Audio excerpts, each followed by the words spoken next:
নমস্কার বন্ধুরা, এসএস দাস কিচেনে আপনাদের সকলকে স্বাগতম। আজ নিয়ে এসেছি টমেটোর ভিন্নধর্মী আচার। আচার আপনারা অনেক রকম করে খেয়েছেন বা করেনও। আমি আজকে একটু অন্যরকম ভিন্নধর্মী আচার নিয়ে এসেছি। রেসিপিটা আজ আমি আপনাদের সাথে শেয়ার করছি।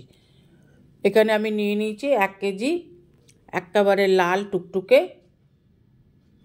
পাকা টমেটোগুলোকে খুব ভালোভাবে, একটুও জল থাকবে না, এইভাবে শুকিয়ে নিয়ে এইভাবে কেটে নিয়েছি।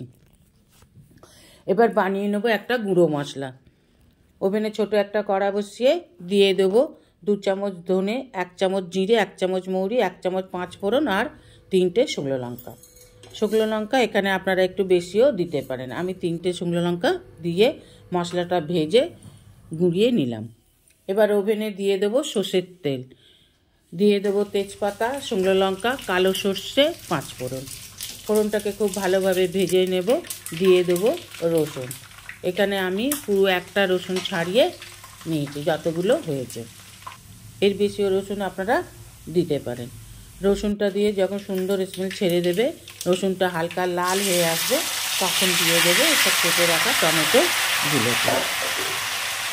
টমেটোটাকে দিয়ে খুব ভালোভাবে নেড়ে চেড়ে একটু কষে নেব। এইভাবে ভালো করে নেড়ে চেড়ে কষে নিই। দিয়ে দেবো 1 টিস্পুন বিট লবণ দিলে টমেটোর আচারটা খেতে খুব ভালো হবে। দিয়ে দিলাম 1 টিস্পুন সাদা লবণ পড়লেই টমেটোগুলো একটু নেড়ে চেড়ে দিলেই টমেটোগুলো একটু নরম হয়ে টমেটো থেকে জল রিলিজ হয়ে আসবে। দিয়ে দেবো একটু ঢাকা। 2-3 মিনিট পর ঢাকা খুলে দেখুন কত জল রিলিজ হয়েছে। এই জলটাকে সম্পূর্ণই আমাদের শুকিয়ে নিতে হবে। দিয়ে দিলাম 1 টিস্পুন হলুদ গুঁড়ো। দিয়ে দেবো তেঁতুলের পাল্প। এখানে আমি পাকা তেঁতুল নিয়ে ভালোভাবে জলের সাথে গুলে নিয়ে আমি পাল্পটা বার করে নিয়েছি। দিয়ে দেবো 1 টিস্পুন লাল লঙ্কার গুঁড়ো। একটু ঝাল ঝাল খেতে হবে, আর লঙ্কার গুঁড়ো দিলে আচারটা সহজে নষ্ট হবে না। দিয়ে দেবো ঢাকা।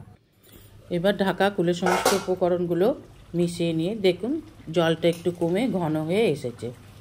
এবার দিয়ে দেবো, এখানে আমার 200 গ্রাম আখের গুড় আছে। 1 কেজি টমেটোতে 200 গ্রাম আখের গুড়। আপনারা মিষ্টি আর একটু বেশি দিলেও দিতে পারেন। আমি একটু টক পছন্দ করি, তাই মাত্র 200 গ্রাম গুঁড়িয়ে দিলাম, আখের গুড় দিলাম। এবার গুড়টাকে খুব ভালোভাবে মিশিয়ে দিয়ে আবার ঢাকা দিয়ে দেবো। গুড়টা মেল্ট হলে একটু জল রিলিজ হবে, সেই জন্য ঢাকা দিয়ে জলটাকে কমিয়ে নিতে হবে।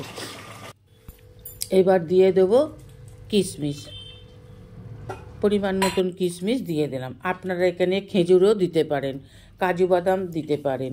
আমি এখানে শুধু কিশমিশ দিলাম। কিশমিশটা অল্প অল্প মুখে পড়লে ভালো লাগবে খেতে। এবার নেড়ে চেড়ে নামিয়ে নিলাম। দেখুন কি সুন্দর লাল টকটকে হয়েছে। এবার দিয়ে দেবো ভেজে রাখা মশলা 2 চামচ, যেটা আগে আপনাদের ভেজে নিয়েছিলাম সেটা দেখানো। দিয়ে দিলাম বড় চামচের 1 চামচ মৌরি গুঁড়ো, আর দিয়ে দেবো বড় চামচের 1 চামচ গরম মশলা গুঁড়ো।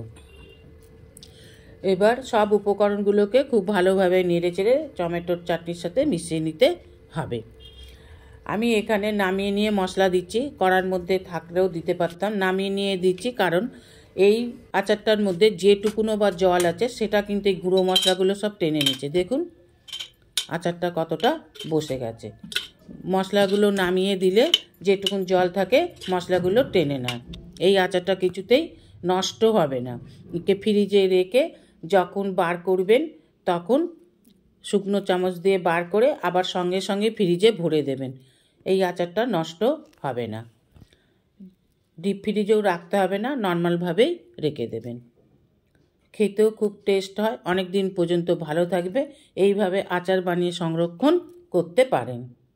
রেসিপিটা অবশ্যই সর্ষের তেলে করবেন, আর আচারটা কাঁচের জারের মধ্যেই রাখতে হবে। একটু যত্ন সহকারে রাখলে এই আচারটা আপনার অনেক দিন পর্যন্তই ঠিক থাকবে। একবার করে দেখতে পারেন, সারা বছরই থাকবে। একটা কথা বলা হয়নি বন্ধুরা, ভুল হয়ে গেছে, সেটা হচ্ছে গুঁড়ো মশলাগুলো যখন দেবেন আচারটা অবশ্যই একটু গরম থাকাকালে দেবেন। আর যখন কাঁচের জারে ভরবেন তখন অবশ্যই একেবারে ঠান্ডা করে তবেই ভরবেন।